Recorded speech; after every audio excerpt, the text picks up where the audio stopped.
পাকিস্তানের একজন ডক্টর সাইদ, তিনি নতুন করে ক্যান্সারের উপরে গবেষণা করেছেন এবং এটা পত্রিকায় লেখা হয়েছে। তিনি ক্যান্সারের নতুন একটি বিষয়ের উপরে গবেষণা করেছেন এবং এই গবেষণার জন্য তাকে পুরস্কৃত করা হবে। এই জন্য তিনি নিজের দেশ ছেড়ে আরেকটি দেশে যেতে হবে। তিনি সেই দেশে যাওয়ার জন্য বিমানের টিকিট কাটলেন।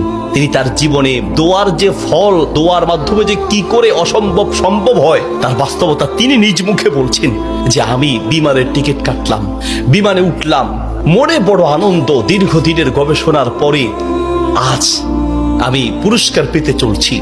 বিমানে ওঠার পরে 1 ঘন্টা কোন রকম বিমান চলার পরেই আমাদেরকে পাইলট বলল যে আপনারা বেল শক্ত করে বাঁধেন, কারণ বিমানের যান্ত্রিক ত্রুটির কারণে সামনে আগাতে পারবে না। আশেপাশের যে কোনো একটা এয়ারপোর্টে আমরা সুযোগ পেলেই সেখানে ল্যান্ড করব।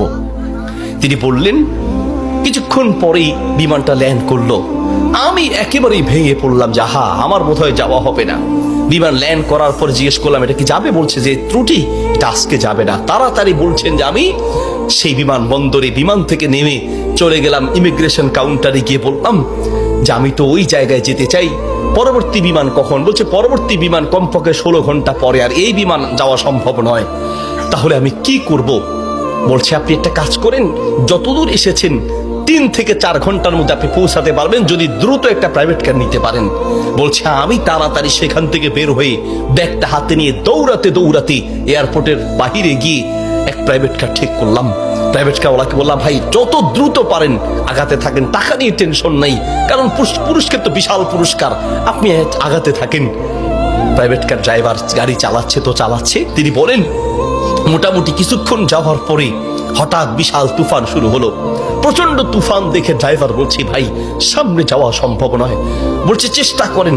বলছে দেখছেন কি অবস্থা, রাস্তাঘাট সব গাছপালা ভেঙে রাস্তায় পড়ে আছে। যখন তুফান আরো প্রচন্ড বাড়তে লাগলো আমি অবশেষে নিরাশ হয়ে বললাম যে জীবন বাঁচানো দরকার, পুরস্কার দিয়ে কি হবে, নিজেই যদি মরে যাই থাক, পুরস্কার চিন্তা নাই, সামনে যাওয়ার দরকার নেই। আশেপাশে বাড়ি ঘর দেখলেই কোন একটা বাড়ির সামনে গিয়ে দাঁড়ান, বাড়িতে গিয়ে অন্তত নিজের জীবনটা বাঁচাই। একটা ঘর দেখতে পেলেন, ড্রাইভার সেই ঘরের সামনে গিয়ে দাঁড়ালেন, দরজায় নক করলেন। একজন বুড়ো মহিলা বের হয়ে দরজা খুললেন। বলছে বুড়িমা আমরা মেহমান বিপদে পড়েছি, বাহিরে তুফান চলছে, একটু আশ্রয় চাই, কোনো পুরুষ থাকলে বলেন। বলছে ভিতরে চলে আসেন, কোনো পুরুষ আমার ঘরে নাই, তবে আপনারা বসেন, নিশ্চিন্ত থাকেন, আমি আপনাদের মেহমানদারির ব্যবস্থা করি। বলছে ঘরে পুরুষ নেই তো, কোথায় গিয়েছে? বলছে কি বলবো দুঃখের কথা, কিছুদিন আগে আমার ছেলে এবং আমার স্বামী তো আগেই মারা গিয়েছেন, আর কিছুদিন আগে আমার ছেলে এবং ছেলের বৌমা দুইজন একসাথে অ্যাক্সিডেন্ট করে দুনিয়ার থেকে বিদায় হয়েছেন। বাড়িতে শুধু আমি আর আবার নাতিটা আছে। বলছে আপনারা বসেন, একটু মেহমানদারি ব্যবস্থা করি। মেহমানদারি হিসেবে কিছু খাবার দিয়ে ডক্টর সাইদের সামনে দিলেন, আর বুড়িমা তিনি নামাজে দাঁড়ালেন। নামাজ শেষের দিকেই তার নাতি হাউমাউ করে চিৎকার করে কান্না শুরু করলেন। প্রথম থেকে কাঁদছেন অল্প আস্তে আস্তে, পরে প্রচন্ড চিৎকার। ডক্টর সাইদ বলেন বুড়িমা আপনি কি করছেন, একটু নাতিটাকে নিয়ে আসেন, এইভাবে কাঁদছে কেন? পরে নাতিটাকে কোলে করে নিয়ে আসলেন। ডক্টর সাইদ জিজ্ঞেস করলেন যে তার চেহারা পুরো নীল হয়ে আছে, তার কারণটা কি, ওর কি রোগ হয়েছে? বলছে ডাক্তার সাহেব কি বলবো দুঃখের কথা, আল্লাহ আমাকে পরীক্ষা করছেন। আমার স্বামী তো অনেক আগেই দুনিয়া থেকে বিদায় হয়েছে, আমার সম্বল ছিল আমার ছেলে, সেই ছেলেটাকে আল্লাহ নিলেন, ছেলের বৌমাকেও নিয়ে গেলেন।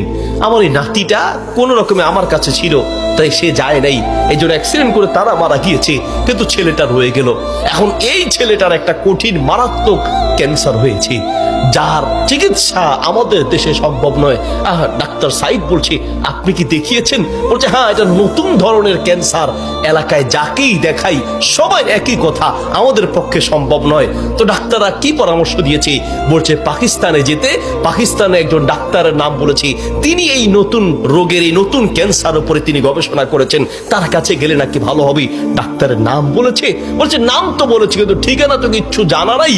কিন্তু আমার বিশ্বাস, আমি প্রত্যেক নামাজের পরে এবং সেজদায় কি আল্লাহর কাছে দোয়া করি, কারণ আমার বিশ্বাস মানুষের পক্ষে অসম্ভব হতে পারে, আল্লাহর পক্ষে অসম্ভব বলতে কিচ্ছু নাই। আল্লাহু আকবার।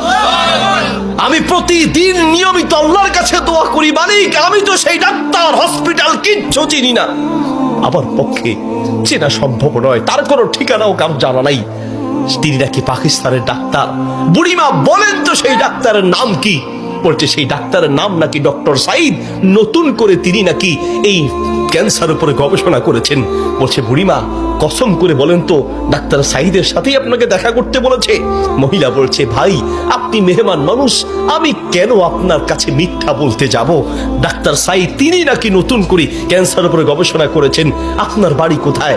ডাক্তার সাইদ বলল বুড়িমা আমি আপনাকে কসম করতে বলেছি এই জন্য যে আমি বড় অবাক হয়েছি, আল্লাহ যে বান্দার দোয়া কিভাবে কবুল করেন, আল্লাহ যে মানুষের দোয়া কিভাবে কবুল করেন, আমি এখন বুঝতে পেরেছি কেন আমার বিমান নষ্ট হয়েছে, আমি এখন বুঝতে পেরেছি কেন আমি প্রাইভেট কারে উঠেছি, আমি এখন বুঝতে পেরেছি কেন তুফান শুরু হয়েছে, আমি এখন বুঝতে পেরেছি লক্ষ লক্ষ বাড়ি ঘর থাকতে কোথাও না গিয়ে আপনার বাড়িতে কেন এসেছি, আমি এখন বুঝতে পেরেছি আল্লাহ বান্দার দোয়া কিভাবে কবুল করে। বুড়িমা আপনি যেই ডাক্তার সাইদের জন্য দোয়া করছেন সেই ডাক্তার সাইদের কাছে পাকিস্তানে যেতে হবে না, টেনে টেনে তাকে আপনার বাড়িতে নিয়ে এসেছেন, আমি ডাক্তার সাইদ আপনার বাড়িতে উপস্থিত আছি। আল্লাহু আকবার।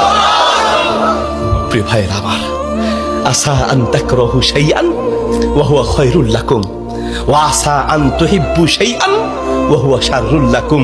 আল্লাহ বলে বান্দা শোনো, আমরা অনেক সময় দোয়া করতে গিয়ে আমরা অলসতা পেশ করি, অথবা অচেতন হয়ে যাই, অথবা দোয়া করার ক্ষেত্রে আমাদের ইয়াকিন থাকে না। কারণ হুজুর কত দোয়া করছি, কত বলছি আল্লাহর কাছে, কই না হুজুর আল্লাহ তো শুনে নেই, ঠিক না? অনেকের কথা অনেক হুজুর দোয়া করার জন্য বলেন, কত দোয়া করছে হুজুর, তাহাজ্জুদের সময় দোয়া করছি, শেষ রাতে দোয়া করছি, চোখের পানিতে মুখ ভাসিয়ে দোয়া করছি, কত চাইছি আল্লাহর কাছে, হুজুর আল্লাহ দেয় নাই। শোনেন আল্লাহ বলেন বান্দা মাঝে মাঝে আমি তুমি চাও আমি দেই না, এই যে আমি দেই নাই হতে পারে আমি এই না দেওয়ার মাঝেই তোমার কল্যাণ আছে। আল্লাহু আকবার। আমরা জানি না, হতে পারে ওই যে আল্লাহ দেয় নাই সেটার মধ্যেই আপনার জন্য কল্যাণ দিয়েছি। এই জন্য দোয়া করবেন, পান বা না পান দোয়া করে যাবেন।